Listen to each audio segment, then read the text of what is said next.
আপনারা হয়তো অনেকেই শুনেছেন বিমানের ব্ল্যাক বক্স।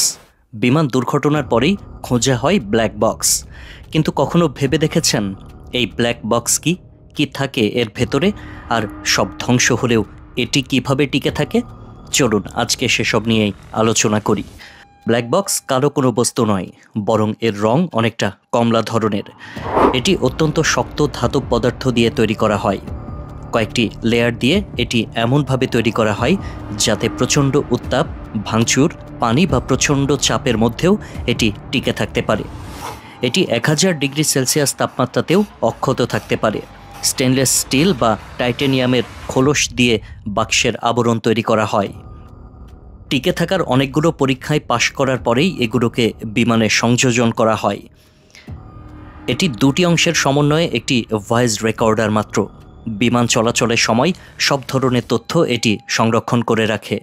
এর মধ্যে দুই ধরনের তথ্য সংরক্ষিত থাকে, একটি হলো ফ্লাইট ডেটা রেকর্ডার বা এফডিআর, অপরটি হলো ককপিট ভয়েস রেকর্ডার বা সিভিআর।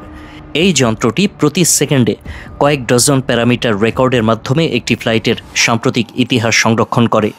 এটি বিমানের ওঠানামা, বিমানের মধ্যের তাপমাত্রা, পরিবেশ, চাপ বা তাপের পরিবর্তন, সময়, শব্দ ইত্যাদি নানা বিষয় নিজের সিস্টেমের মধ্যে রেকর্ড করে রাখে।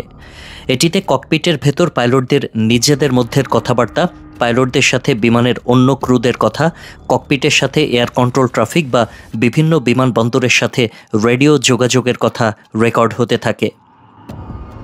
দুটি রেকর্ডার একত্রে ফ্লাইট ইতিহাস সম্পর্কে নিখুঁত তথ্য দেয়, যা পরবর্তী তদন্তের কাজে লাগে। এফডিআর এবং সিভিআর একত্রে একক যন্ত্র হিসেবে ব্যবহৃত হতে পারে। আধুনিক ব্ল্যাক বক্সগুলোই 25 ঘন্টা পর্যন্ত বিমানের ফ্লাইট ডেটা ধারণ করে রাখতে পারে। এর ভেতরে অনেকগুলো মেমোরি চিপ পাশাপাশি সাজানো থাকে। এখানে তথ্য সরবরাহ করার জন্য বিমানের বিভিন্ন জায়গায় অনেক সেন্সর লাগানো থাকে। এসব সেন্সর অনবরত বিমানের গতি, তাপমাত্রা, সময়, ভেতর বাইরের চাপ, উচ্চতা ইত্যাদি বিমানের সামনের দিকে থাকা ফ্লাইট ডেটা অ্যাকুইজিশন ইউনিট নামের একটি অংশে পাঠাতে থাকে। সেখান থেকে সেসব তথ্য চলে যায় ব্ল্যাক বক্সের রেকর্ডারে। পাইলট, কো পাইলট, ক্রুদের বসার কাছাকাছি জায়গায় অনেকগুলো মাইক্রোফোন বসানো থাকে।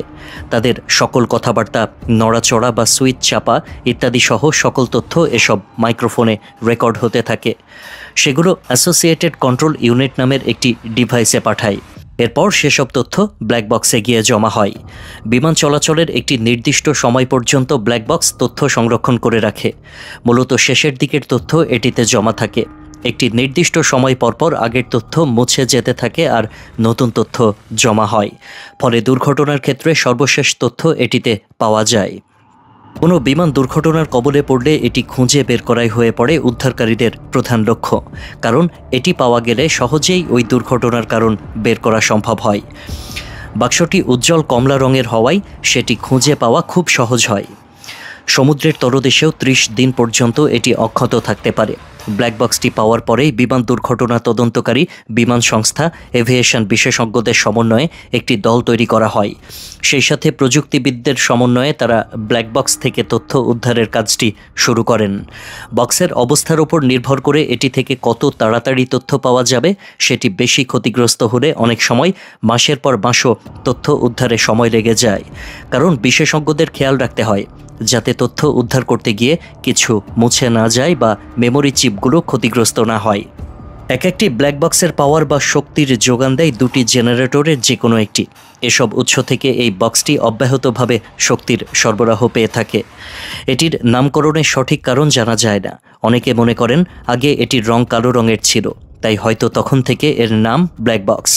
আবার অনেকে বলেন দুর্ঘটনা, মৃত্যু ইত্যাদির কারণে এটি ব্ল্যাক বক্স নামেও ডাকা হয়। অনেকের ধারণা দ্বিতীয় বিশ্বযুদ্ধের সময় নতুন আবিষ্কৃত যে কোনো ধাতব প্রযুক্তিকে কালো রং দিয়ে ঢেকে রাখা হতো। এ কারণেও এটির নাম ব্ল্যাক বক্স হতে পারে।